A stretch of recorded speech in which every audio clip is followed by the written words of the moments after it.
Rain pours heavily on the streets of Lagos. The camera follows a tall man in a black suit walking fast out of the glowing Skyview Hotel. His name is Femi Adebanjo, one of Lagos' youngest millionaires, known for his arrogance and success. The rain beats against his face as he angrily speaks into his phone. "Colonel, where's this useless driver?" he shouts, but the phone suddenly goes off. He looks at the screen, dead battery. He sighs in frustration and mutters, "Even my phone? God, not tonight." His driver was supposed to wait at the gate, but he sees no one. Femi glances around the parking lot, then spots a black SUV parked a few meters away, identical to his. Without thinking twice, he rushes toward it, opens the back door, and slides in quickly. "Drive," he commands sharply. "Let's go." A young woman with brown skin and dreadlocks, sitting in the driver's seat, turns around, startled. Her name is Amaka. She blinks, confused, gripping the steering wheel tightly. "Sorry, what did you just say?" she asks softly. "I said drive." Femi barks. "I've had the worst day of my life. Don't waste my time." Amaka hesitates. The rain is heavy. The man in her back seat looks furious and impatient. Against her better judgment, she slowly drives out of the parking lot into the Lagos night. For a few moments, Femi's breath fogged up the car window as the rain continued to pour like the heavens were mourning. The masked men moved closer, their footsteps splashing in the puddles. Amaka's hands shook on the steering wheel, her lips moving in silent prayer. "Please," she whispered, barely breathing. "Lord, protect me and my baby." The taller of the masked men banged on the glass with his gun, shouting, "Get out of the car before I shoot." Femi's heart hammered in his chest. He slowly raised his trembling hands. "Please don't shoot. I'll give you anything. Take my wallet, my watch. Just don't hurt us." The other man, shorter, with a scar running across his cheek, barked, "Open the door now." Amaka glanced at Femi. "Sir, what do we do?" Femi swallowed hard, his pride gone, his voice breaking. "Do as they say. Don't fight." Amaka unlocked the doors with shaking fingers. The two men yanked them out of the car into the cold, pounding rain. "Lie down," the tall one shouted. Femi dropped to his knees on the wet ground. His expensive suit clung to his body, soaked through. The mud splashed across his gold wristwatch, and for the first time in years, he didn't care. Amaka knelt beside him, crying quietly.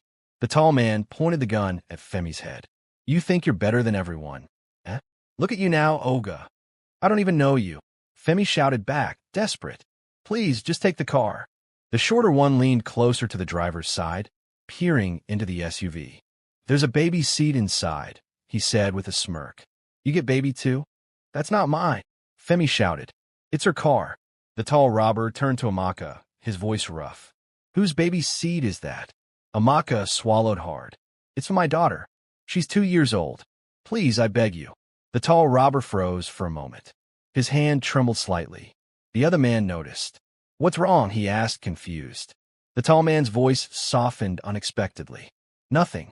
Just hurry up." Lightning flashed above them. Femi's mind raced. His body trembled not just from fear, but from disbelief. How did one mistake, entering the wrong car, lead to this? Then, suddenly, from the distance, the sound of police sirens cut through the storm. The robbers turned sharply, alarmed. "Move! Move!" the tall one shouted.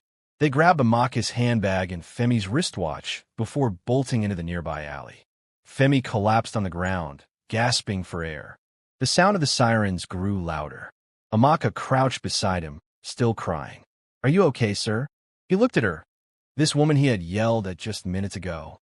She was soaked, shaking, terrified, yet she stayed beside him. I thought I was going to die," Femi said weakly. "I'm sorry. I shouldn't have shouted at you." Amaka nodded, tears mixing with the rain on her face. "It's okay.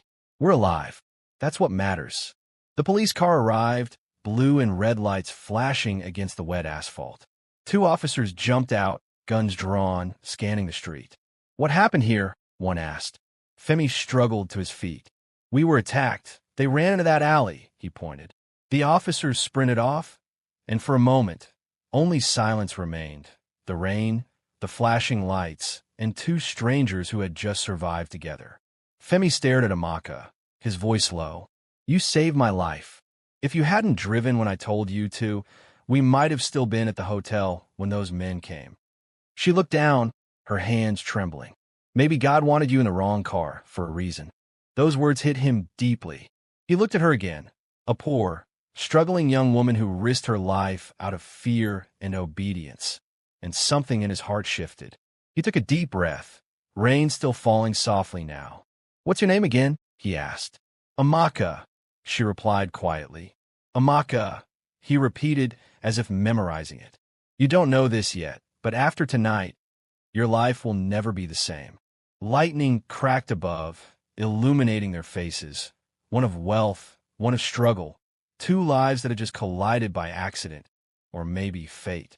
Femi looked at his muddy watch, then back at the woman who unknowingly saved him. Come with me tomorrow, he said. There's something I need to do. Amaka looked up, confused. Tomorrow. He nodded slowly, eyes fixed on her. Yes, I owe you my life. Camera pans upward. Rain fades. Music rises, soft, emotional strings. The next morning, the sun rose slowly over Lagos, casting a golden glow across the city that never truly sleeps.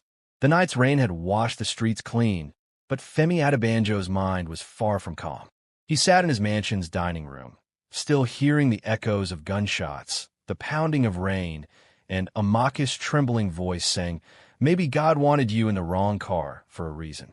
He stared at his untouched breakfast, the smell of fried plantain filling the room. For the first time, he wasn't thinking about money or business. He was thinking about her, that young woman with dreadlocks who had faced danger beside him. His driver, Cunnel, entered the room, bowing slightly. Good morning, sir. Your car is ready for the meeting. Femi shook his head slowly. Cancel it. Cunnel blinked. Sir, I said cancel it. We're going somewhere else today. Cunnel hesitated, confused, but obeyed. Femi stood up, adjusting his gold wristwatch, the one the robbers had taken, but the police had recovered before dawn. As he looked at it, he smiled faintly. Let's go find Amaka. An hour later, his car pulled up in front of a small compound in Surulere. The neighborhood buzzed with noise. Children playing football in the dust, women selling fruit by the roadside, generators humming. It was a world far from the one Femi knew. Amaka stepped out of her small one-room apartment when she saw the sleek black SUV stop outside. Her heart jumped.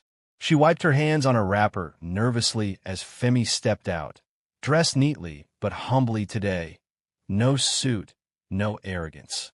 Good morning, sir, she said, unsure whether to smile or bow. Good morning, Amaka, Femi replied softly. I hope I didn't scare you showing up like this. She shook her head, still surprised. Not at all. I just didn't expect you to come. He looked around the small compound, noticing the faded walls, the buckets by the tap, the tired-looking neighbors who stared curiously at his car. He turned back to her. You told me last night you have a daughter? Yes, sir, she said quietly. Her name is Zara. She's 2 years old. Where is she now? She's inside, sleeping. I work as a part-time driver for Bode, so I take her to my neighbor's house most days. But after what happened last night, I couldn't even go out today. Femi nodded slowly. He could see the exhaustion in her eyes. You were brave, Amaka. Braver than most people I know. She looked down, smiling shyly. I was just scared, sir. He chuckled. Scared but strong. That's rare. A soft cry came from inside. Amaka turned quickly. That's Zara, she said. Please excuse me. She went inside and returned moments later with a little girl, dark skin, big curious eyes, her hair tied into 2 small puffs. The child looked at Femi with innocent curiosity. This is the man I told you about, Amaka whispered. Say, good morning. The little girl smiled. Good morning, sir. Femi's chest tightened unexpectedly. He bent down slightly. Good morning, princess, he said with a warm smile. You're even prettier than your mother. Amaka blushed, embarrassed. Thank you, sir. He looked at them both for a long moment. Something inside him, something he hadn't felt in years, stirred. Maybe it was compassion, maybe guilt, maybe fate. Femi cleared his throat. Amaka, I want to do something for you. Sir, you don't have to. I know I don't. He interrupted gently. But I want to. You entered danger because of my mistake. The least I can do is help you live better. Amaka looked uneasy. Help me how? He turned to Cunnel and gestured. The driver brought out a small envelope and handed it to Femi. Femi offered it to her. Take it. For your child. For your safety. For a fresh start. Amaka hesitated, shaking her head. Sir, this is too much. It's not charity, he said quietly. It's gratitude. She slowly took the envelope, hands trembling. Tears filled her eyes when she saw the thick bundle of naira inside. I don't know what to say. Say you'll use it well, he replied. She nodded, voice breaking. I will, sir. Thank you. God bless you. Femi smiled faintly. You don't know this, Amaka, but last night, you saved more than my life. You reminded me that there's more to living than money. She looked at him, surprised by the softness in his tone. He continued, You reminded me I'm still human. A moment of silence passed. The noise of the street faded around them. The little girl tugged at her mother's wrapper and pointed at Femi's car. Mummy, his car is shiny, she giggled. They all laughed softly. For the first time, Femi's laughter sounded genuine. Then Cunnel's phone rang. He stepped closer and whispered something to Femi. The millionaire's smile faded. His eyes darkened slightly. What do you mean? The robbers were caught, he asked quietly. Cunnel nodded. Yes, sir. The police said one of them mentioned your name. Femi froze. My name? Amaka frowned. Wait, how would they know your name? He stared into the distance, his jaw tightening. Because maybe last night wasn't a random robbery after all. A tense silence filled the air. The child looked up innocently as the adults exchanged worried glances. The world around them seemed to pause. Femi looked at Amaka again, the woman whose life was now tied to his, and whispered, Something's not right. Someone wanted me dead. Amaka's eyes widened. What? Femi stepped back, his expression turning cold. And whoever planned it might be closer than we think. Camera zooms slowly on his face. The sound of a faint drumbeat builds under the voiceover. Studio microphone, narrator VO. He thought it was a random night. But the trap was never meant for her. It was meant for him. Thunder rumbles softly as the camera fades out. Femi couldn't shake the chill crawling down his spine. The words, someone wanted me dead, replayed in his mind like a broken record. His phone buzzed, a message from his security chief. Sir, the arrested robbers said a man paid them to kill you. They didn't know you'd enter the wrong car. He gripped the phone tightly, his knuckles whitening. Paid them? Who? He whispered. Amaka's worried eyes searched his face. Sir, please, what's happening? Femi looked at her, her innocence, her fear, and shook his head. You shouldn't be part of this, Amaka. Go inside and lock your door. But, sir, he raised his hand. Please, for your child's sake. She obeyed reluctantly, clutching Zara close as she disappeared inside. Femi turned toward his car, anger boiling beneath his calm exterior. Someone close to him wanted him dead. Someone who knew his schedule, his routes, his life. Cunnel drove silently as Femi's mind raced. Who could it be? His business rivals? A jealous partner? Or someone within his own home? His mansion in Banana Island looked calm when he returned, but to Femi, it suddenly felt like a snake's nest. Camera zooms on his cold eyes as he mutters, I will find you, whoever you are. The camera pans slowly to his phone screen. A new message pops up from an unknown number. You were supposed to die last night. You just got lucky. Ominous music swells. Fade out. Soft music. Rain drizzle in background. Narrator VO. When a man has everything, he forgets that even the smallest mistake can change his entire destiny. For Femi Adebanjo, Lagos' quiet morning carried a weight heavier than the gun that had been pointed at his head the night before. Femi sat at the long dining table in his Banana Island mansion. The table stretched wider than most people's homes. The aroma of fried yam and eggs filled the air, but he couldn't eat. His mind kept replaying that night. The rain, the gunshots, and that young woman's trembling voice whispering prayers. He stared at the untouched food.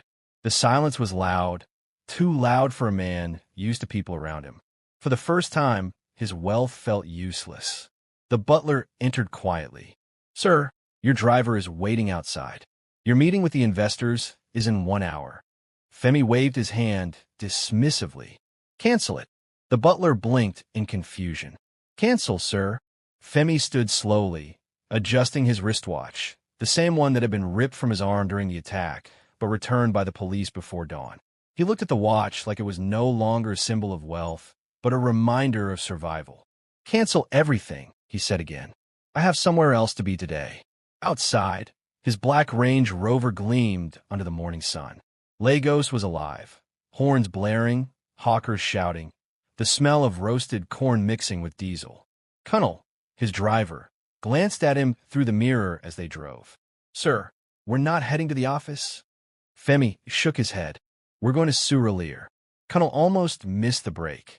Suralere? Sir, that's... I know where it is. Just drive. Narrator VO. For a man who had lived his whole life among the rich and powerful, Suralere was another world, a world of noise, dust, laughter, and struggle. Children chased each other barefoot. Women sold fruits under umbrellas patched with nylon, and the scent of life filled the air.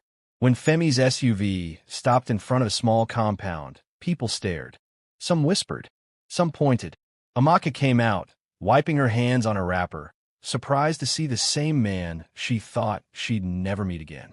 Sir, she said softly, her voice uncertain. He smiled faintly. You called me Femi yesterday.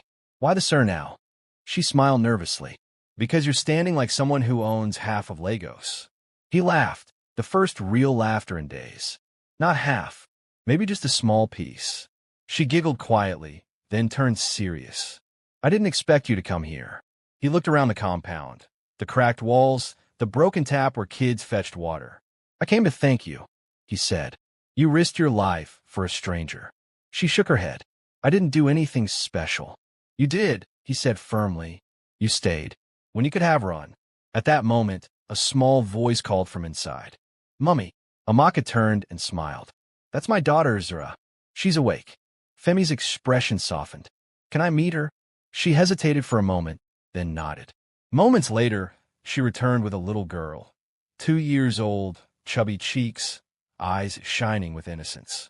Good morning, sir, Zara said shyly. Femi knelt, smiling. Good morning, princess. You're just as beautiful as your mummy. Amaka blushed and looked away. Femi reached into his pocket and brought out a small teddy bear keychain he'd picked up that morning. This is for you. Zara took it, giggling. Thank you, sir. Narrator VO. And for a brief moment, something broke open in Femi's chest, something he hadn't felt in years. Maybe it was peace. Maybe it was guilt. Maybe it was the beginning of something fate had planned. They sat together on a wooden bench by the wall. So what do you do, Amaka? I drive bull part-time. During the day, I take passengers. At night, I stay home with my daughter. It's not easy, but we manage. Femi nodded. You're a strong woman. She laughed quietly. Strong doesn't pay rent, sir. He smiled. It might if you let it. There was silence, the kind that carried understanding. Then Femi said softly, You know, I used to think I control my life. But last night showed me how fragile everything really is. Amaka nodded. Life can change in 1 second, sir. Sometimes God uses wrong turns to lead us right. Her words hit him deep. Maybe you're right. A sudden ring broke the moment. Femi's phone buzzed on the bench. He picked it up, a message from his security chief. Sir, we caught one of the robbers. He said it wasn't a random attack. Someone paid them to kill you. Femi's eyes darkened. What? Amaka noticed his sudden change. What's wrong? He stood, his voice low. They weren't just robbers. They were hired. Hired, she repeated, frightened. He nodded slowly, jaw tight. Someone wanted me dead. He walked toward his car, but paused and turned back. Amaka, you should stay inside. Lock your door. Don't open for anyone. Why? What's happening? I don't know yet. But until I do, you and your daughter are not safe. Amaka's heart pounded. Sir, you're scaring me. He looked at her one last time. Be scared, but be careful. He entered the car and drove off, his mind racing faster than the tires on the road. Narrator VO. He didn't know who to trust anymore. His business rivals were many, but only a few people knew his movements, and one of them was in his own home. Back at the mansion, Femi walked straight into his study. The house smelled of fresh lavender, his wife Tara's favorite scent. She was waiting by the window, wearing a silk robe, sipping wine like a woman who had nothing to hide. "You're home early," she said casually. "Just came to check something," he replied, watching her carefully. She smiled. "Something or someone?" Femi frowned. "What are you talking about?" Tara shrugged. "Word spreads fast, my love. People saw your car in Surulere. Quite far from Banana Island, isn't it?" He froze. "How do you know that?" She looked at him with calm, cold eyes. "Lagos has many eyes, Femi. You should be careful where you park your heart." Femi's pulse quickened. Her tone, her smile, there was something behind it. "Are you following me?" he asked. She laughed softly. "Please, don't flatter yourself." But when she turned to pour another glass, he noticed her phone on the counter and an open text on the screen. "He's alive." The plan failed. His chest tightened. He stepped forward quickly, but she turned and snatched the phone before he could grab it. "Looking for something?" she asked, her smile fading. He didn't answer. He just stared at her, the woman he'd built his life with, now holding a secret she shouldn't have. "I'll be in my study," he muttered and walked away before he did something reckless. But behind him, Tara's voice echoed softly. "Be careful, Femi. Some mistakes can't be corrected." He stopped in his tracks, then kept walking. That night, Femi sat in the dark, staring at his phone. He typed a message to his security chief. "Find out who funded the attack. Don't tell anyone, not even family."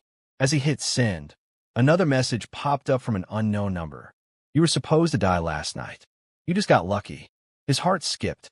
He looked out the window. The city lights of Lagos shimmered in the distance. Somewhere out there, someone wanted him gone. And now, he was ready to find them. Music builds low, intense strings. Narrator VO. Femi thought the danger ended the night he got into the wrong car. But he was wrong. The real war had just begun, and the enemy was closer than he ever imagined. Camera zooms in slowly on his reflection in the window, half in light, half in shadow. Suddenly, his phone buzzed again. Another message. "If you love your daughter, stop digging." His blood ran cold. He whispered to himself, "My daughter? What does my daughter have to do with this?" The screen flickered and went black. The next morning, Femi Adebanjo's mansion felt different. The air was heavy, the silence strange. Even the house staff walked quietly, afraid to disturb whatever storm was brewing inside their boss. Femi sat in his study, staring at his phone screen. The message from the unknown number burned in his mind. "If you love your daughter, stop digging." He replayed it over and over until he could almost hear the sender's voice whispering in his ear. He stood suddenly, grabbed his jacket, and called his head of security. "Where are we with the investigation?" "We've traced one of the robbers' phones, sir." "He's talking, but he's scared. He says he was paid by someone inside Lagos, someone rich." "Everyone in Lagos with a secret is rich," Femi said bitterly. "I want names." "Yes, sir. We're still pulling bank data." But what?" The guard hesitated. "One of the robbers mentioned something about your car's tracker being sent out before the attack. That information only comes from someone who knows your schedule." Femi froze. His schedule was private. Only a few people knew where he'd been that night. His assistant, his driver, his wife. He took a deep breath. "Keep digging. Don't tell anyone what you find." "Yes, sir." He hung up and stared at the massive portrait of himself on the wall. For the first time, he felt like the man in the painting was a stranger. The door opened behind him. His daughter, Adora, stepped in, still in her school uniform. "Daddy, are you okay?" He forced a smile. "I'm fine, sweetheart." She hugged him quickly before running off to her mother's room. Femi's eyes followed her, and something inside him twisted. That message, "If you love your daughter," wasn't just a threat. It was a warning. Downstairs, Tara was seated in the living room, scrolling through her phone when Adora ran to her. "Mummy, Daddy looks sad." Tara smiled faintly and kissed her forehead. "Your daddy always looks serious. It's part of being important." "Important or secretive?" Femi's voice echoed from the stairs. Tara looked up, startled. "You're awake early." "I never slept." She sipped her coffee, unbothered. "Another business crisis?" "Something like that," he said, walking closer. "Tell me something, Tara, who knew my movement schedule last week?" She frowned. "What's that supposed to mean?"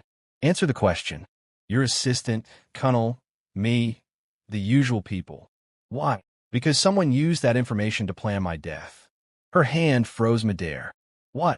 He leaned forward, his voice cold. You heard me. The robbery wasn't random. Someone paid for it. And whoever did knew exactly where I would be. Tara laughed softly, though her fingers trembled. You're being paranoid, Femi. You've made enemies. Maybe a business rival. Maybe, he said, staring straight at her. But only one rival shares my bed. Her smile faded. Be careful with your words. I'm being careful with my life. He turned and walked away, leaving her speechless. As he left, her eyes followed him with something between anger and fear. Then she picked up her phone, opened her hidden messages, and typed. He suspects. What should I do? The reply came seconds later. Keep him close. I'll handle the rest. That afternoon, Femi drove himself to the security headquarters in Acadia. The arrested robber, a thin, trembling young man named Segan, sat behind a glass screen. His eyes darted nervously as Femi entered the room. Segan's voice shook. Sir, I didn't know it was you. I swear. They just said we should make sure the man in the black suit doesn't leave alive. Who paid you? I never saw his face. He wore a cap.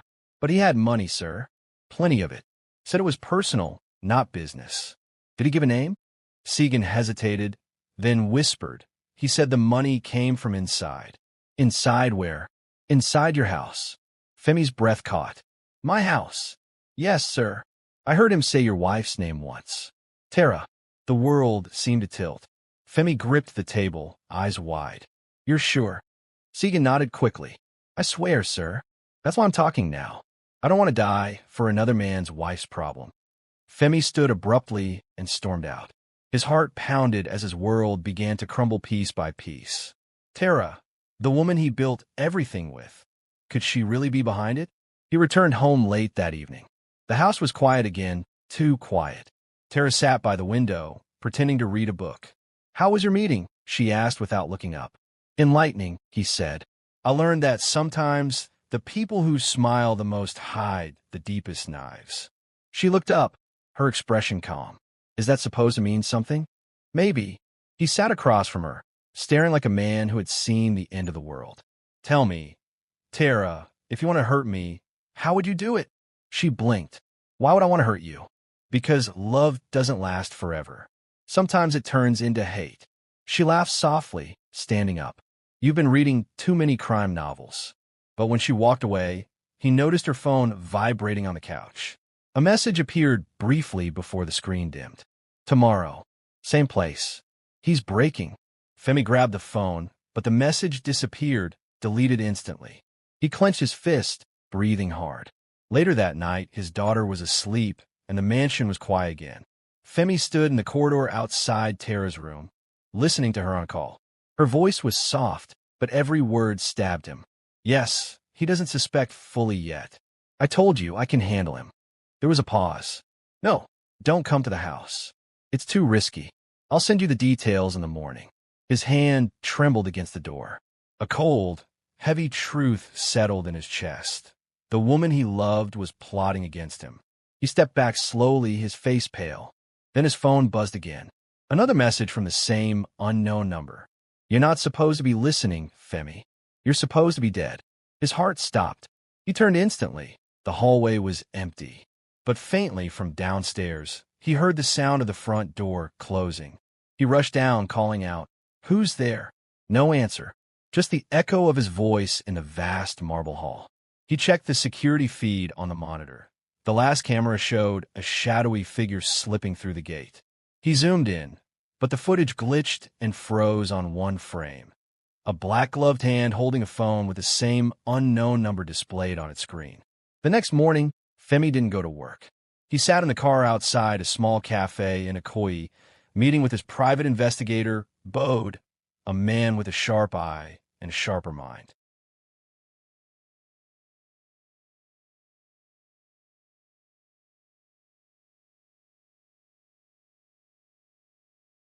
Rain poured over Lagos that night, blurring the city lights into a trembling haze. Femi sat in his car, engine off, eyes fixed on a mansion gate. Every drop on the windshield sounded like a clock tick counting down his patience. Inside the gatehouse, Amaka peeked out nervously, holding an umbrella. "Oga, you've been out here 2 hours. You should come inside." Femi didn't answer. His mind was still replaying what he'd seen in Ikordu, Tara, and Chief Oseji, exchanging that envelope like old conspirators. At last he stepped out, water soaking his jacket. "Amaka, I want you to do something for me. Tomorrow morning, take Adora to school and don't come back until I call. Understand?" She frowned. "Is everything okay, sir?" He looked at her with hollow eyes. "No, and that's exactly why I don't want you here." When he entered the mansion, it was silent. Tara wasn't in their bedroom. Her phone lay on the bed, unlocked. A text thread glowed on the screen. "Unknown. Is he breaking yet?" "Tara, soon. He's getting desperate." "Unknown. Then push him to make mistakes.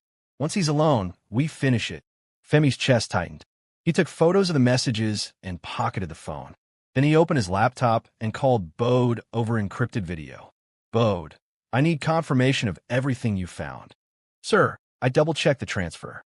The shell company withdrew cash yesterday. 3 million Nigerian nairas. Same man, Chief Oseji, picked it up himself. So he's funding the next phase," Femi murmured. "I want you to dig deeper. Who else is on their payroll?" "I already started tracing phone calls between Oseji and someone using a foreign SIM. The number bounces through multiple servers, but I think it's operated from within your company network." Femi froze. "Someone inside Adebanjo Holdings?" "Yes, sir. Maybe one of your board members." He rubbed his temples. The empire he built was rotting from the inside. By morning, the rain had stopped, but the storm inside his chest hadn't. Femi met Bode at a quiet restaurant in Lekki. The investigator slid a flash drive across the table. "All your wife's call records, sir. You'll want to see the frequency." Femi plugged it into his laptop. Dozens of calls, to Oseji, to blocked numbers, to an international line marked UK, private. "She's been coordinating with someone overseas," Bode said. "And this one, a call she made last week, was routed through your office server." "That's impossible. My company network is locked. Not if someone on your IT team is working for her." Femi clenched his jaw. "Who?" "Name's Michael. Junior network engineer. Recently bought a new Lexus, fully paid in cash." The rage in Femi's voice was quiet but lethal. "Bring him to me." That afternoon, Michael stood in Femi's study, sweating through his cheap suit. "I didn't mean to get involved, sir," he stammered. "They offered me money, just to forward system alerts to an email address. I didn't know it was Madam's." Femi leaned forward. "You didn't know, but you took the money?" Michael nodded, terrified. "What did they ask you to send?" "Calendar entries, travel routes, any email with the keyword security. So that's how they tracked me the night of a robbery." Michael fell to his knees. "Please, sir, I have a family." Femi's voice turned ice cold. "Then you better pray you see them again." He motioned to his head of security. "Lock him in the guest quarters. Nobody talks to him." As they dragged Michael away, Femi's phone vibrated. Another message. "You can cage a rat, Femi, but the snake is still free." He deleted it instantly. His hands shook not from fear, but from fury. Someone inside was still watching him, listening, maybe even in this very house. That night, Femi installed hidden cameras across the mansion himself. He checked every corner, every door, every mirror. Then he went to his daughter's room, kissed her forehead, and whispered, "Daddy's here, okay?" She smiled in her sleep, unaware of the danger closing in. Downstairs, Tara was pacing in the living room, pretending to be on a casual call. But the camera above the shelf caught everything. "He's growing suspicious," she said softly. Then ended. A male voice replied through the speaker. "Tomorrow night, at the gala. He'll never see it coming." Femi froze, watching the footage from his phone upstairs. "The gala," he whispered. "They plan to kill me publicly." The next evening, the Adebanjo charity gala filled Eco Hotel's grand ballroom with politicians, celebrities, and flashing cameras. Tara dazzled in a gold gown. Femi wore a black tuxedo that felt like armor. Everyone smiled for pictures, but underneath the lights was a silent war. Chief Oseji approached him, glass of champagne in hand. "Brother Femi, You look tense. Relax. Tonight is for celebration. Femi forced a grin. I'll relax once the speeches are done. As Osagie walked away, Femi signaled discreetly to Bode, who was disguised as catering staff. Bode gave a quick nod. The team was in position. When a master of ceremonies called Femi to the stage, applause filled the hall. He took the microphone, smiling faintly. Thank you, ladies and gentlemen. Tonight we raise funds for children who've lost everything. I know what it feels like to almost lose everything too. Gasps rippled through the audience. Tara's smile faltered. He continued, voice steady. Life can change in one night. One wrong turn, one wrong car. But sometimes, what you think is a robbery is really a revelation. Tara's eyes widened. She knew. He knew. Suddenly, the lights flickered. The projector screen behind him glitched, then displayed live security footage from their mansion. The hidden camera recording. Her voice filled the hall, then ended. Tomorrow night, at the gala, the room erupted in chaos. Journalists shouted. Security rushed forward. Tara dropped her glass, trembling. Femi, what have you done? He turned slowly, just showing the world who my real enemy is. Osagie tried to slip out through the side door, but Bode's men intercepted him. Then a gunshot cracked. The crowd screamed. Femi ducked behind the podium. Osagie was on the floor, bleeding. Tara screamed and ran toward him, but a second shot rang out, shattering a chandelier. Security officers swarmed the hall. Everyone down.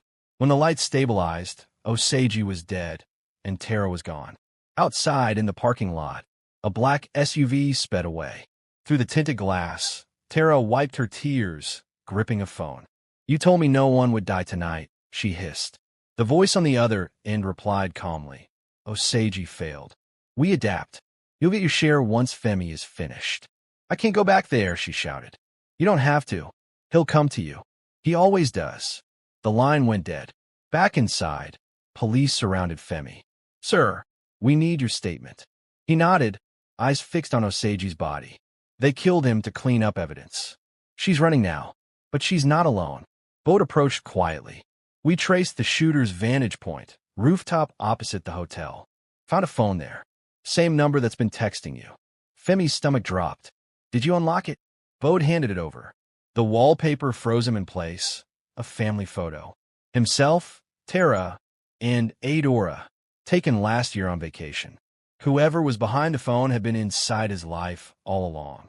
Femi returned home after midnight, exhausted, the weight of betrayal crushing him.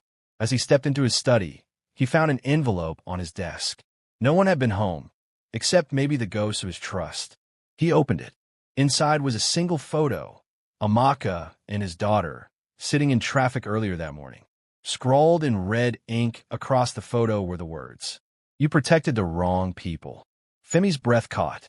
No, Adora. He ran toward the door, and from outside came the screech of tires and the crash of shattering glass. Femi finally exposes his wife's betrayal to the world, but his victory turns to chaos when bullets fly and Tara vanishes into the Lagos night. As the truth unravels, Femi discovers the conspiracy goes deeper than he imagined, and his family may already be the next target.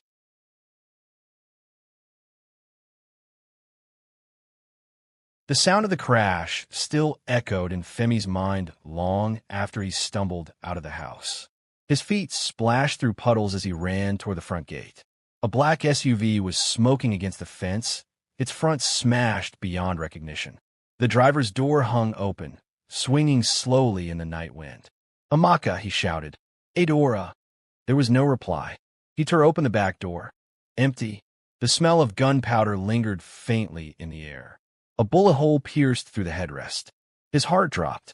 He turned toward the gate guard, who was trembling. Where are they? The guard stammered.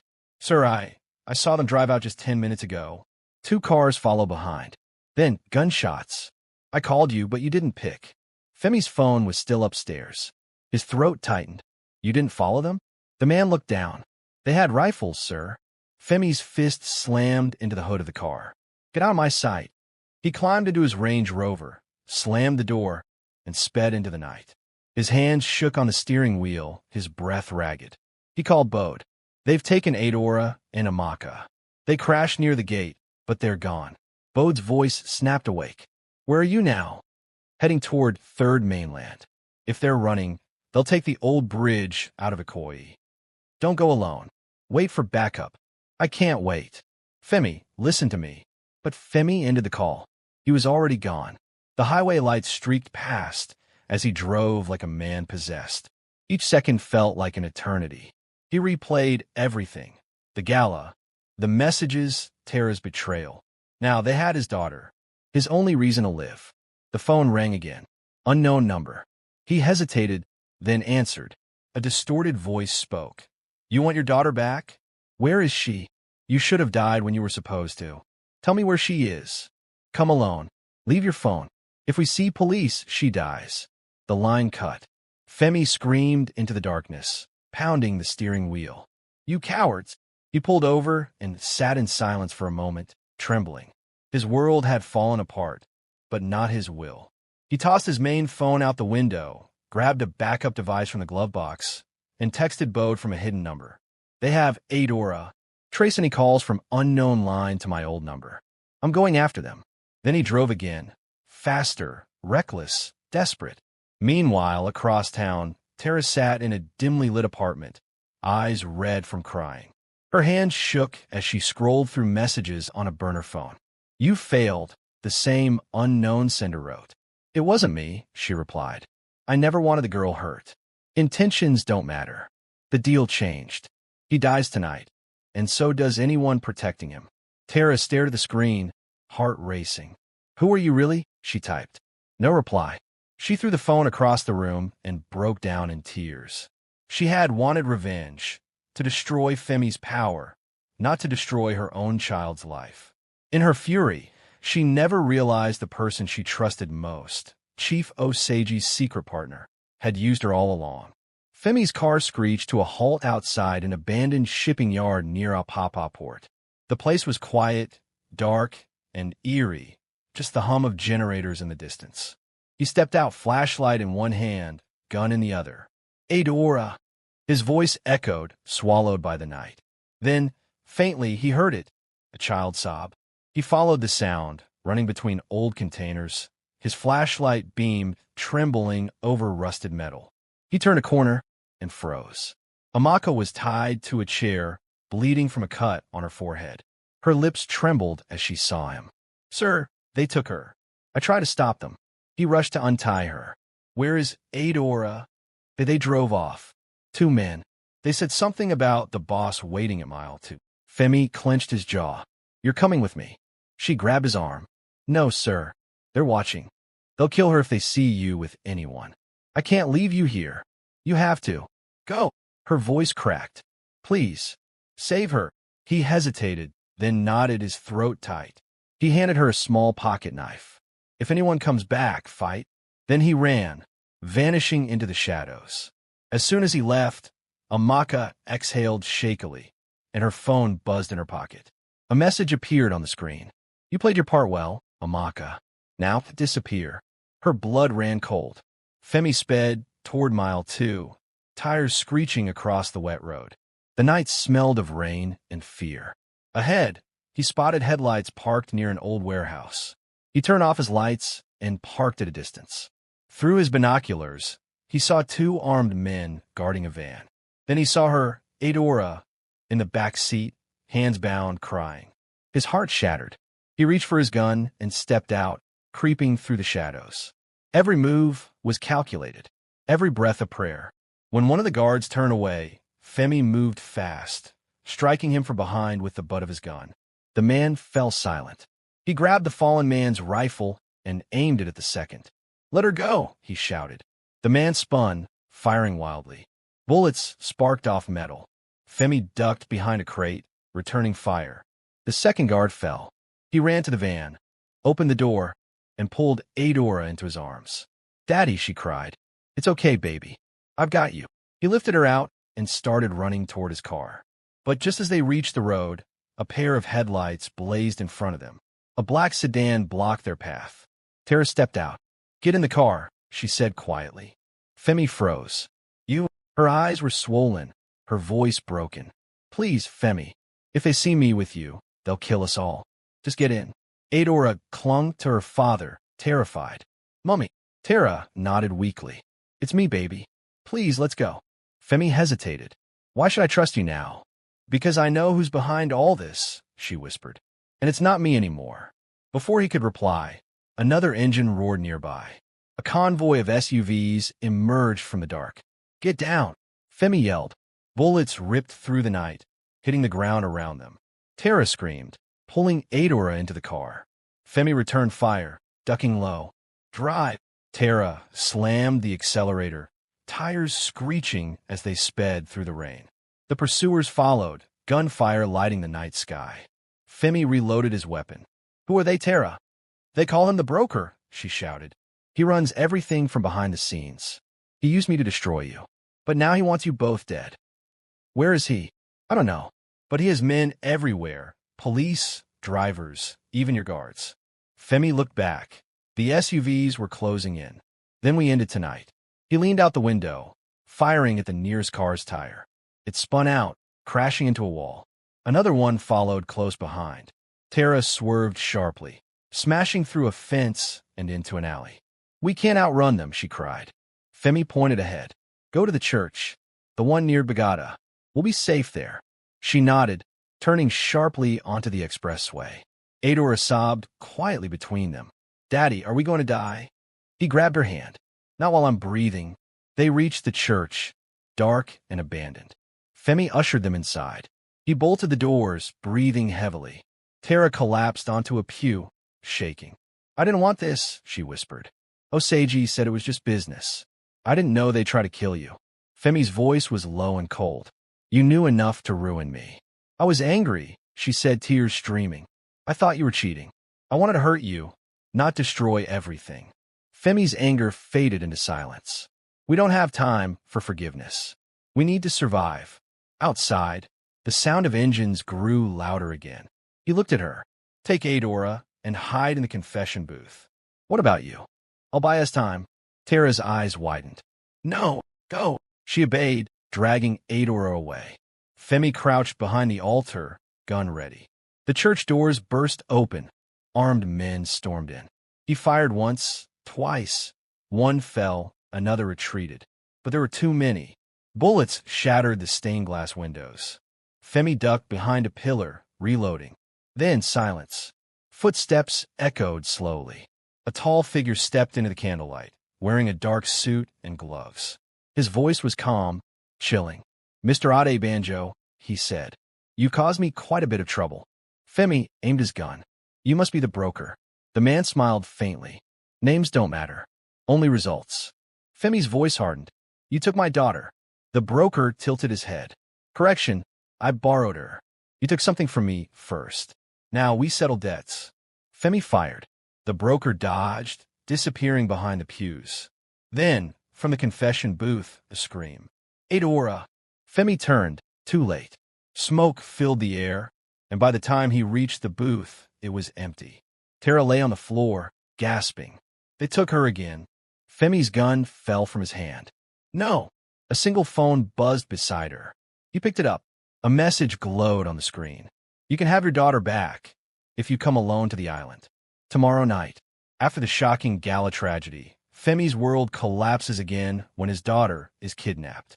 In a desperate chase through the dark streets of Lagos, he uncovers the face of a powerful shadow, the broker. As his family's safety hangs by a thread, Femi must face the truth. The hunt is no longer for revenge, it's for survival. Rain poured heavily the next night as Femi's boat sliced through the dark waters of Lagos Lagoon.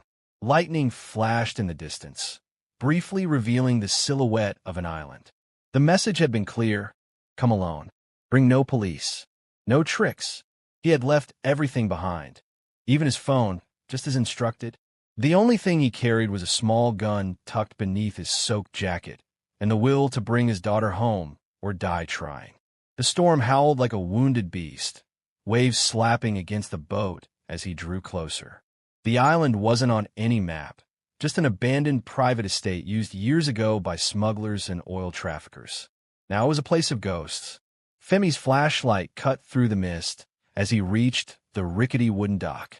He tied the boat and climbed out, his boots sinking into the wet sand. From somewhere in the darkness, a voice echoed. "You kept your word." Femi turned. The broker stood beneath a black umbrella, flanked by 2 armed guards. His face was calm, unreadable.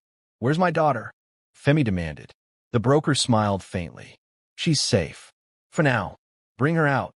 All in good time. First, we must talk." Femi's fists clenched. "I didn't come here for conversation." "Then you came to die," the broker said softly. Femi raised his gun. "Try me." The broker didn't flinch. "You're not the only one who's lost something, Mr. Adebanjo.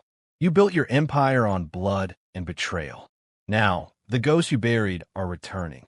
Lightning flashed again, and for a split second, Femi saw something familiar in the man's eyes. Pain, but also recognition. "Who are you really?" Femi asked. The broker stepped closer, lowering the umbrella. Rain soaked his suit, but he didn't seem to care. "You don't remember me," he said. "But I remember the night your company bought out Zaria Holdings 15 years ago. My father was their accountant. You called it a business move. We called it the night we lost everything." Femi's breath caught. "You're Ibrahim's son." "Good," the broker said quietly. "You do remember. My father killed himself a year later. You married, had a daughter, and forgot him. But I didn't forget." Femi's jaw tightened. "I never ordered that acquisition. The board." "Don't lie." The broker's voice cracked like thunder. "You signed the papers yourself. Your signature destroyed hundreds of lives." "I was young," Femi said, rain streaming down his face. "I didn't know what I was signing. I thought it was legal." "Legal doesn't mean right," the broker hissed. "You took my father's name, his home, his pride, and left us to starve." Femi lowered his gun slowly. "Then take your revenge on me, not my daughter." The broker tilted his head. "You think I want her dead?" "No. She's my insurance. You'll help me access your offshore accounts, every stolen naira, and transfer it to me. Once that's done, she walks free." Femi's voice hardened. "And if I refuse?" The broker smiled coldly. "Then I make her suffer the way my mother suffered." Slowly, Femi stepped closer, rage burning in his eyes. "You know better than the men you hate." "I never claimed to be better," the broker said. "Only smarter." He gestured, and one of his men handed Femi a tablet. On the screen was a live feed. Adora, sitting in a dimly lit room, crying quietly. "Daddy," her voice cracked through the speaker. Femi's heart shattered. "Adora, I'm here, baby. I'm coming for you." The broker held up a hand. "No sudden moves. If you try anything, she dies." Femi's voice trembled. "Let her go, and I'll give you the money." The broker nodded slowly. "Good. That's what I wanted to hear." He turned toward the mansion that loomed in the distance, its windows glowing faintly through the rain. "Follow me." Inside the mansion, the air smelled of dust and salt water. Old chandeliers swung gently from the ceiling. The broker led Femi into a study lined with bookshelves and computer equipment. "Sit," he ordered. Femi obeyed, dripping wet. A laptop sat on the table, waiting.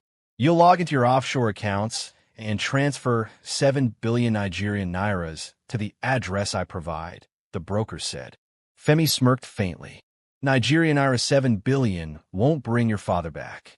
"No," the broker replied, "but it will make me feel alive again." Femi typed slowly, his fingers shaking. Every keystroke felt like a blade cutting deeper into his soul. As he entered the final security code, he looked up. "When I'm done, she walks free." The broker didn't answer. Lightning flickered outside again, and that's when Femi noticed something. One of the guards was holding a small earpiece, whispering to someone.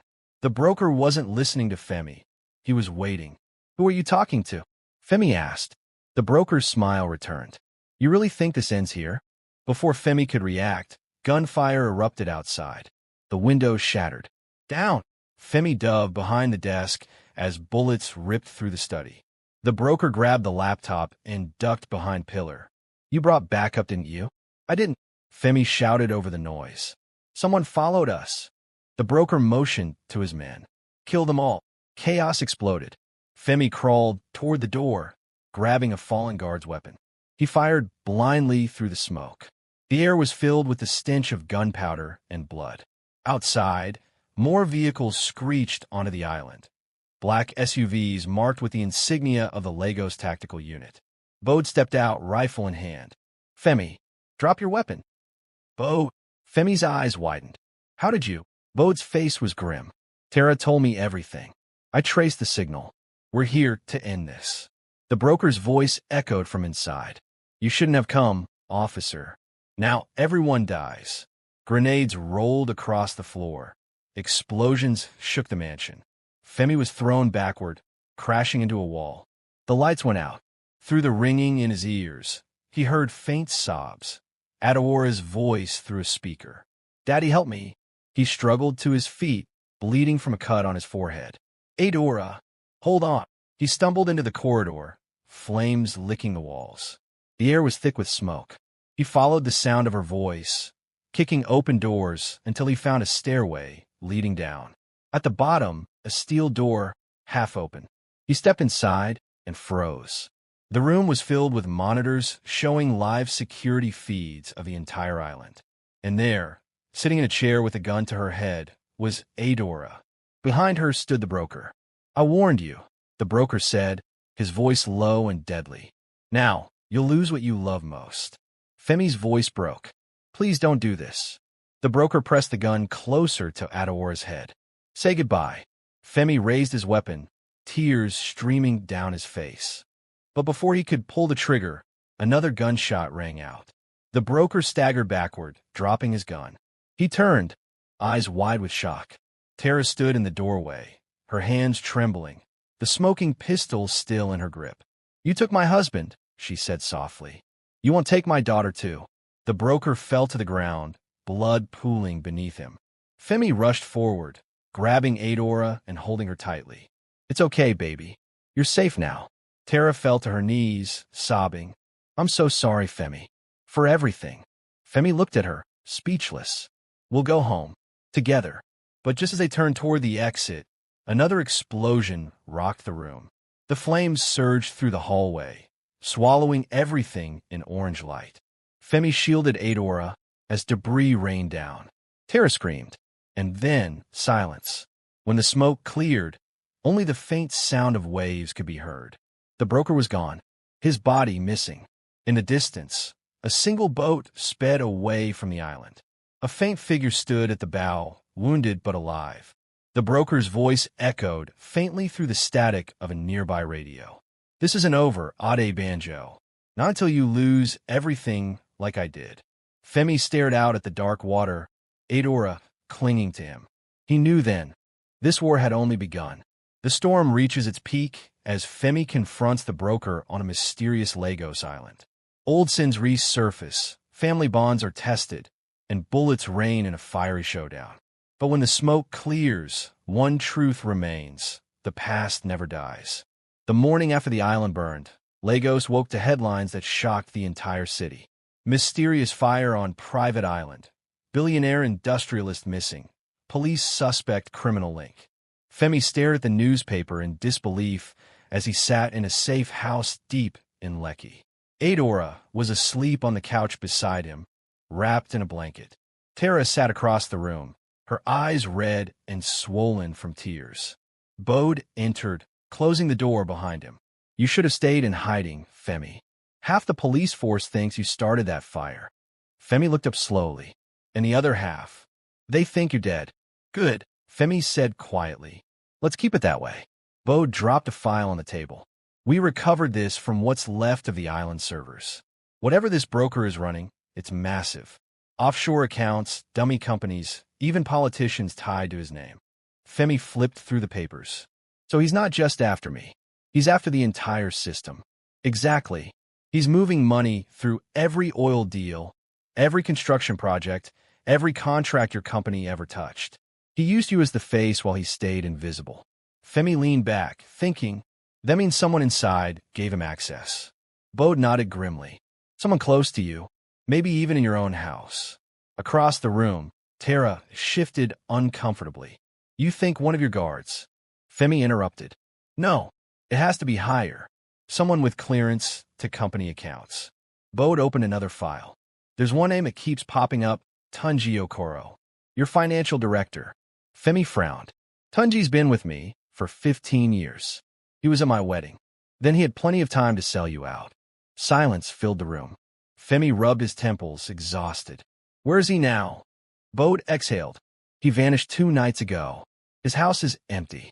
Neighbors say men in black SUVs came and cleared it out before dawn. Tara whispered the broker got to him. Or, Bode said darkly, he was the broker's inside man all along. Femi stood, pacing. If that's true, then he knows every move I'll make next.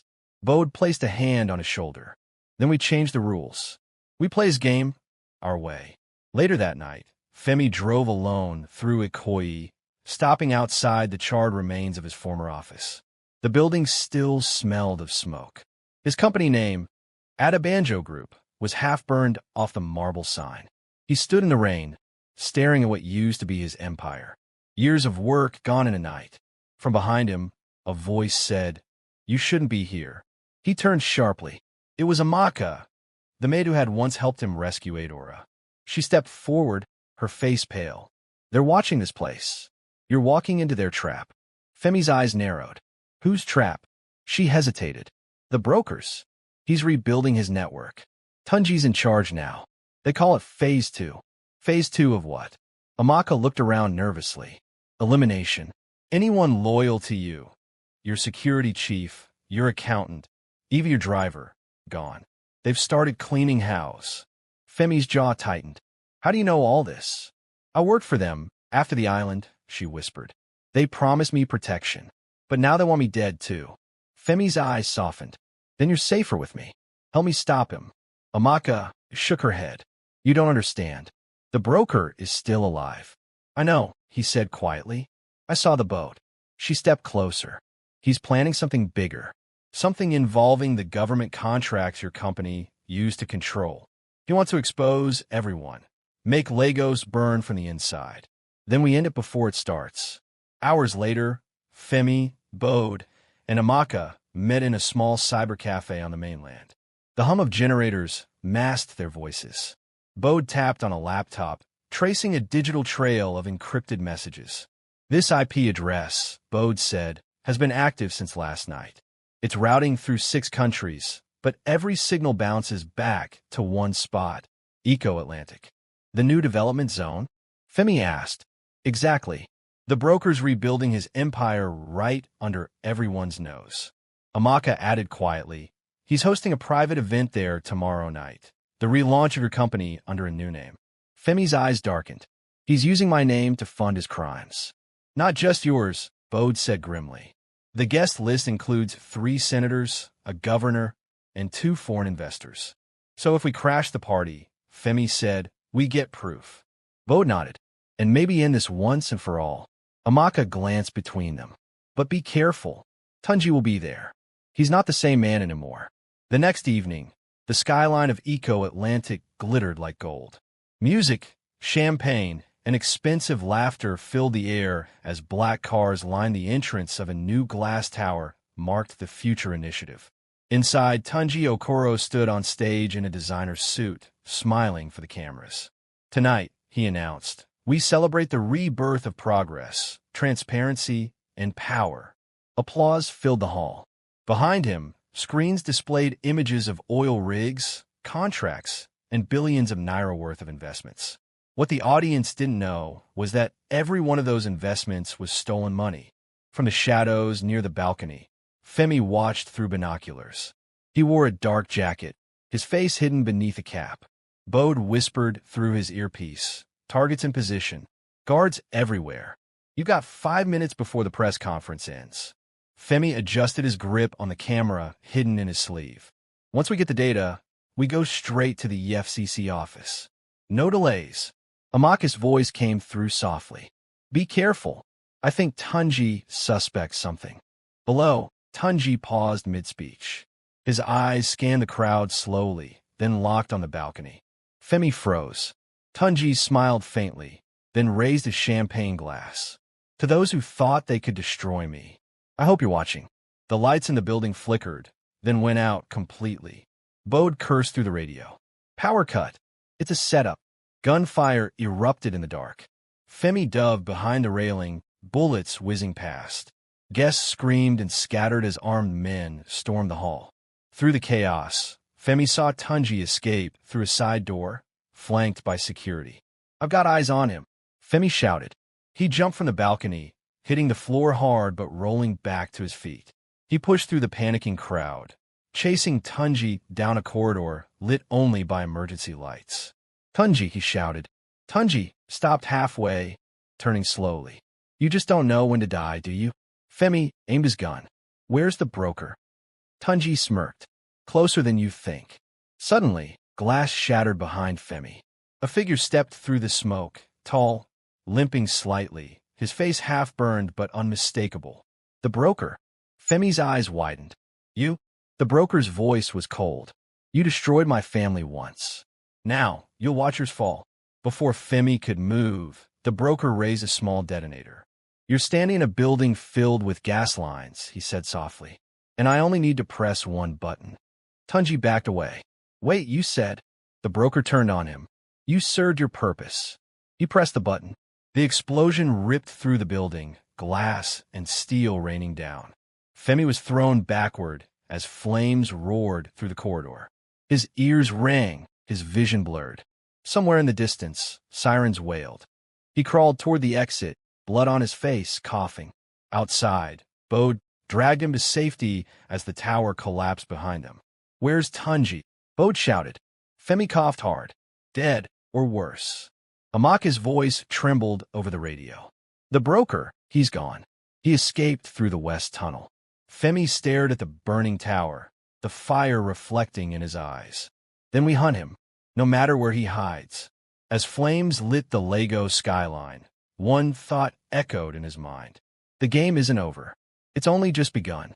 Femi's investigation explodes into chaos as he uncovers the truth.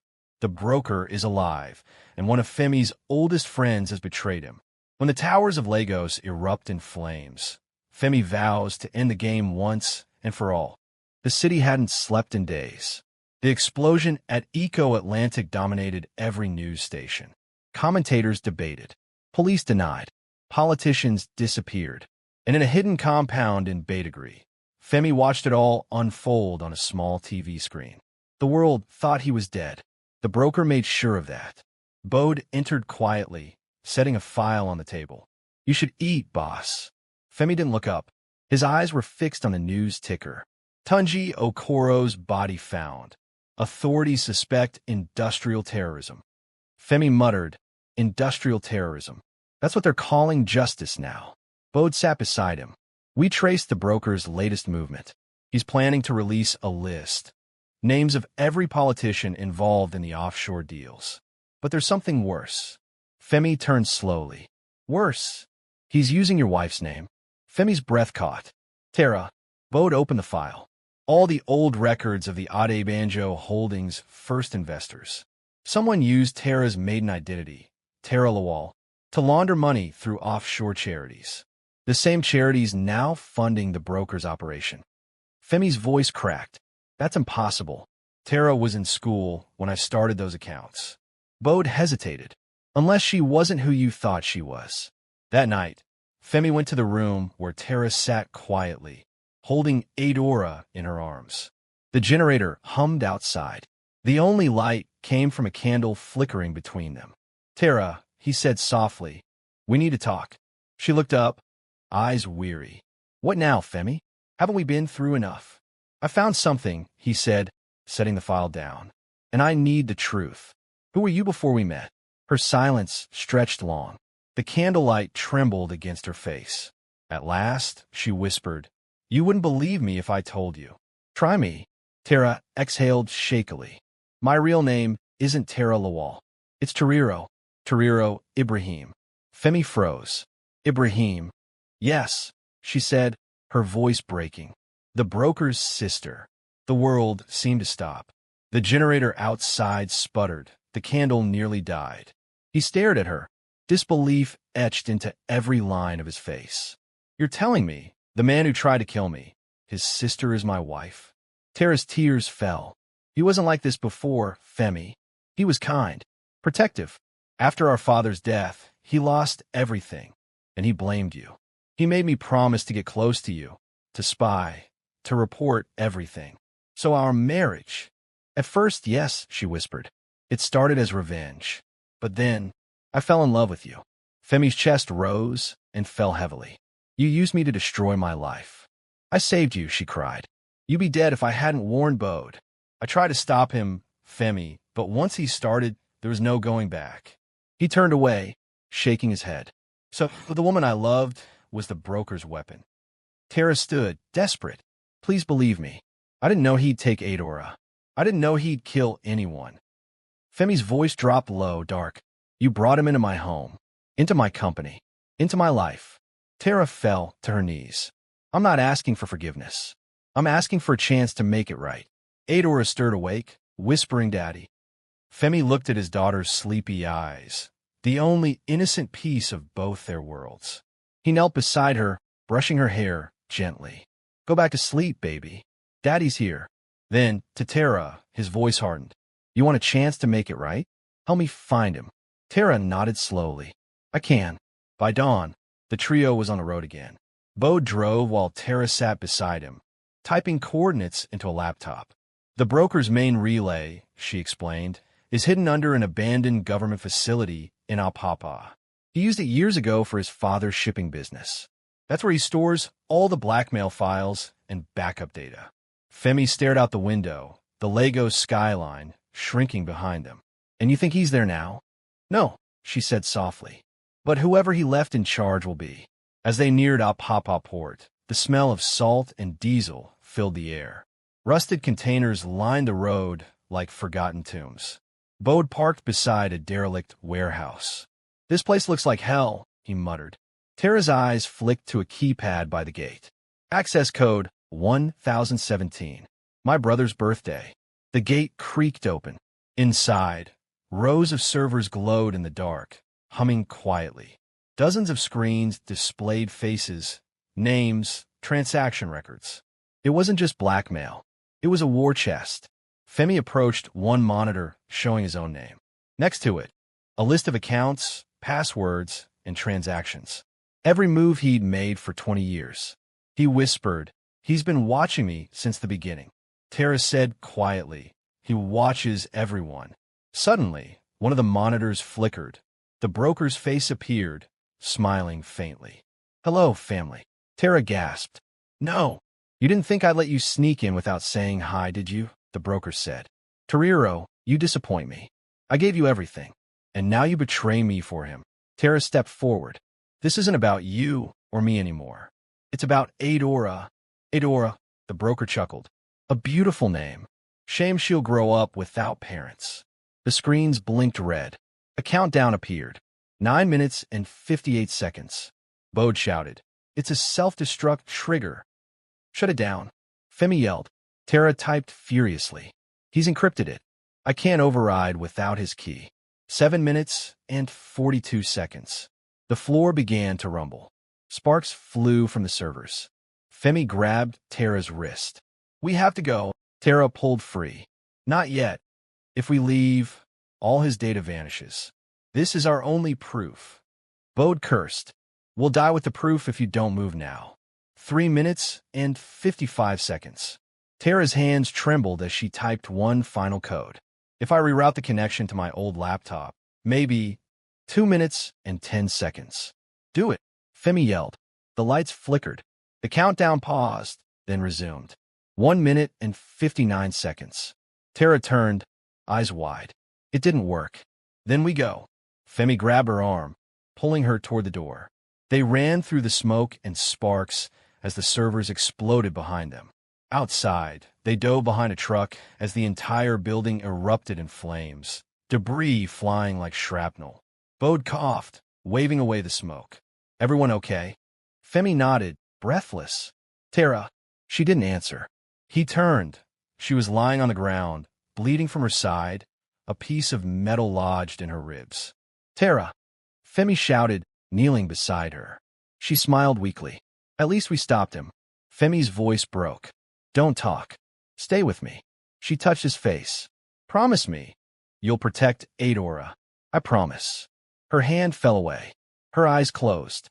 Femi held her as the fire raged behind them. Bode stood silently, head bowed. The wind carried the smell of smoke and salt. Somewhere far away, a faint voice came through a nearby radio. Phase 3 initiated.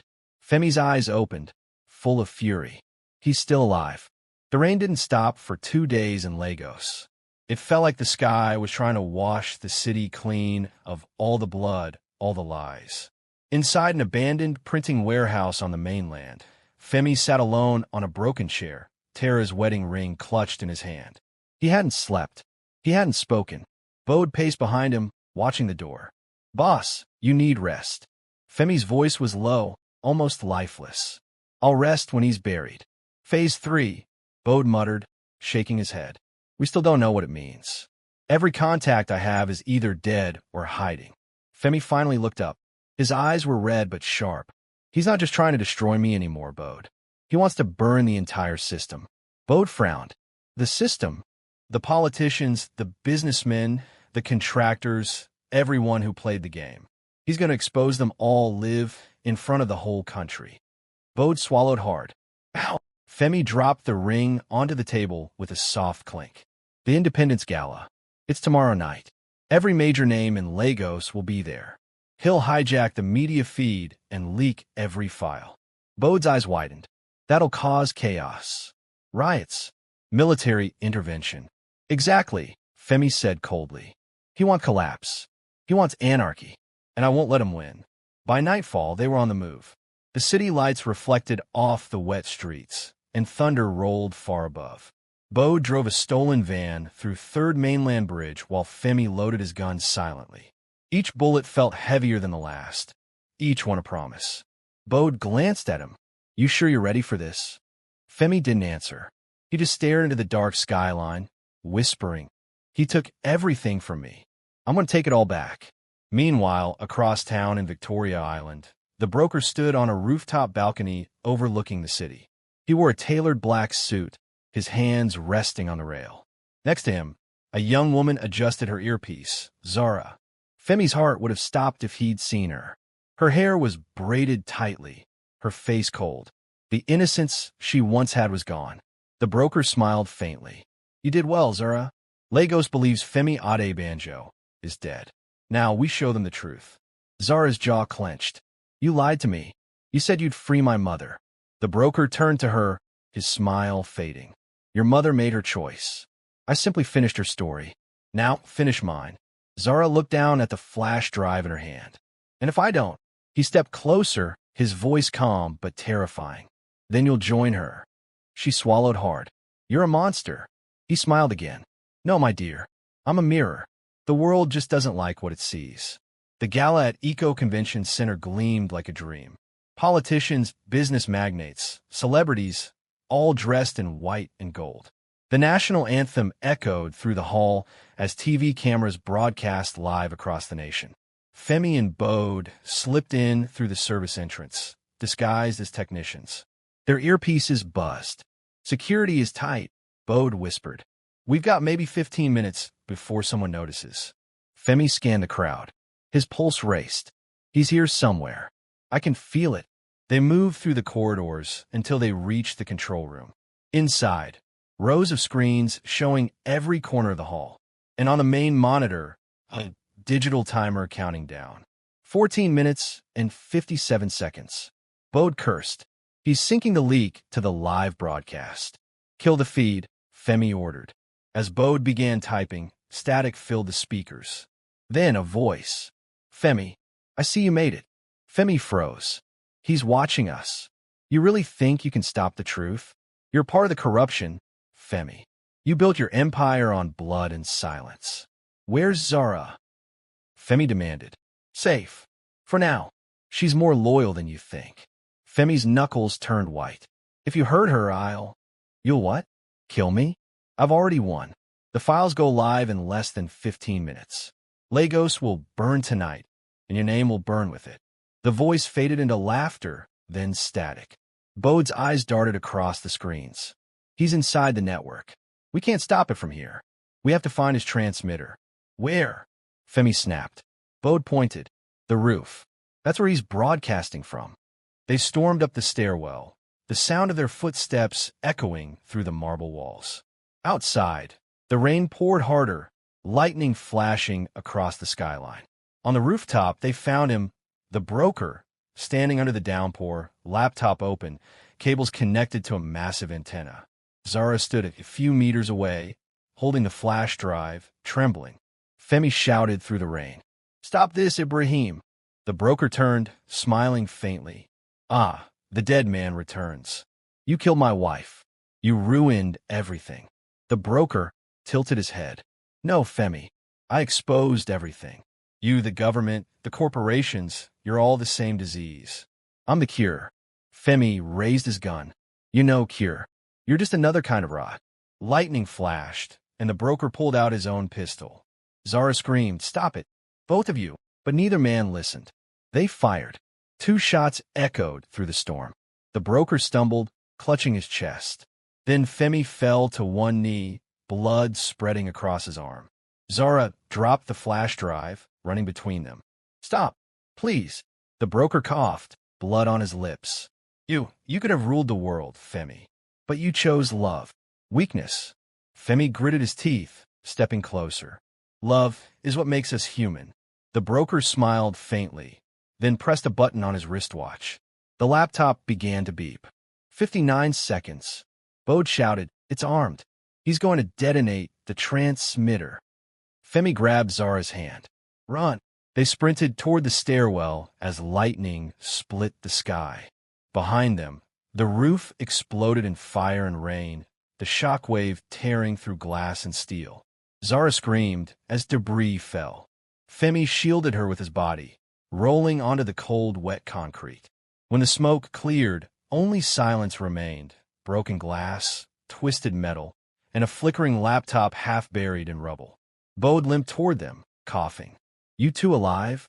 Femi groaned, helping Zara to her feet. "Barely." Bode pointed to the destroyed laptop. "If the file survived, Lagos is finished." Zara picked up the flash drive, miraculously intact. She looked at her father with tears. "He wanted to destroy everything, but maybe we can use this to fix it." Femi nodded, grim but resolute. "Then we finish what he started, but our way." Behind them, the night sky flickered with faint orange glow, the city burning in pockets of chaos. Sirens wailed in the distance.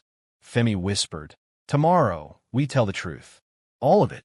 But in the shadows, among the smoke and ashes, a figure moved. A camera lens focused on Femi's face from a distance. Then, a low voice whispered into a phone. "Phase 4 has begun." The morning after the explosion, Lagos was quiet. Too quiet. No car horns. No chatter. Just smoke rising from parts of the city where riots had broken out overnight. The media called it the night of truth. But the truth hadn't even started yet. Femi stood by the water at 5 Cowries Bridge, his shirt blood-stained and torn. The flash drive Zara recovered was in his palm, cold and heavy like a stone. Every secret, every lie, every betrayal in that small piece of metal. Bode joined him, a bandage on his forehead. "I've checked. The broker's body wasn't found." Femi's jaw clenched. "Then he's still alive." Bode nodded grimly. "And the police think you caused the explosion. They've issued a warrant." "We're out of time." Zara approached, her face pale but determined. "Then we tell the truth before they twist it. My mother died for that."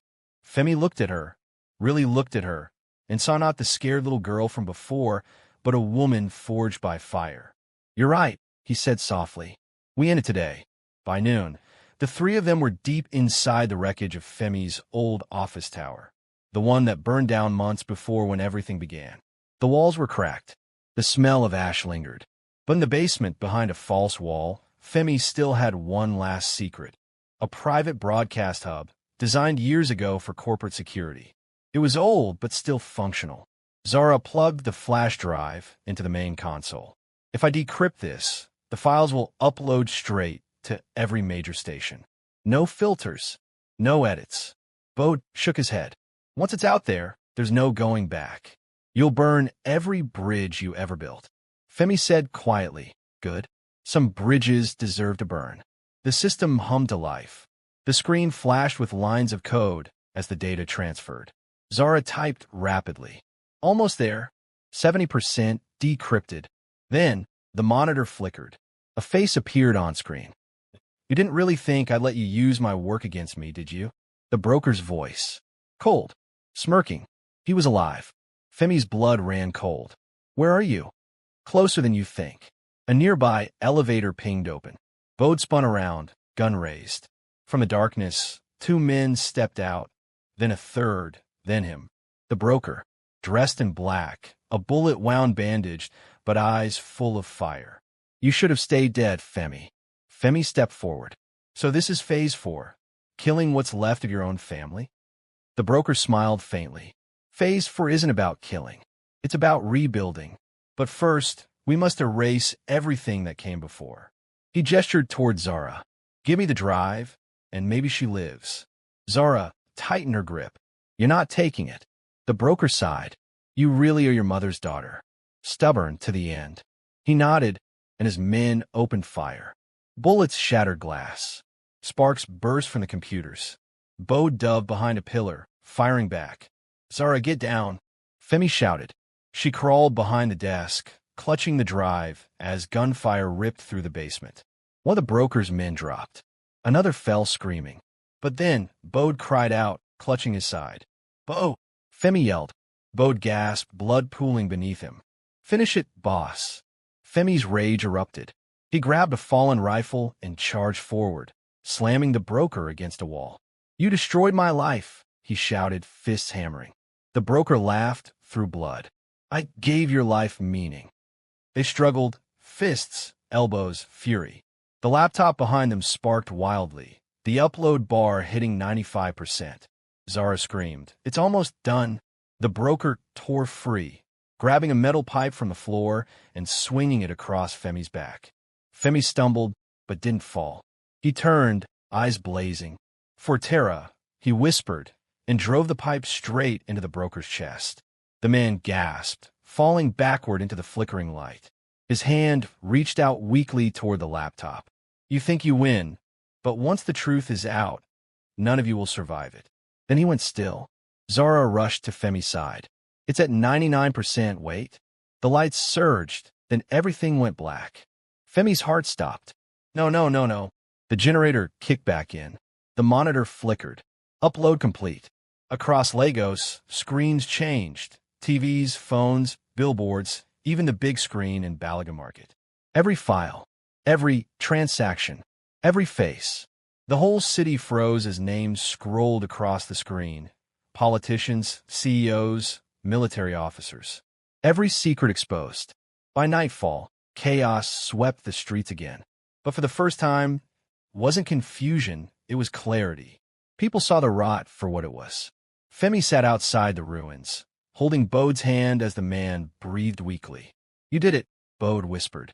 You gave them the truth. Femi nodded, tears mixing with rain. Rest now, brother. Bode smiled faintly, then closed his eyes forever. Zara knelt beside Femi, trembling. What happens now? Femi looked at the skyline. Fires in the distance, sirens echoing, the city breaking and rebuilding all at once. He said softly, now, Lagos decides what kind of city it wants to be. She looked up at him. And you? He stood slowly, walking toward the edge of the bridge as the wind howled. I started this as a businessman, he said, but I'll end it as a man who finally did something right. He handed her the flash drive. This belongs to you now. Protect it. Protect the truth. Zara's voice shook. Where will you go? Femi smiled faintly. Where I should have gone a long time ago, home. He turned, disappearing into the mist, leaving her standing there with the weight of a new world in her hand. 1 month later, news outlets called it the cleansing. Half the Lagos elite were arrested. The others fled. And somewhere in a small fishing village along the coast, a man named Femi lived quietly among strangers, rebuilding boats, mending nets, and finding peace in the sound of the sea. He looked out across the waves and whispered, Terra, we finally made it right. But deep beneath the surface of Lagos politics, another file awakened. One encrypted folder the broker never mentioned. A screen flashed to life in an undisclosed bunker. A new voice, smooth, female, said softly,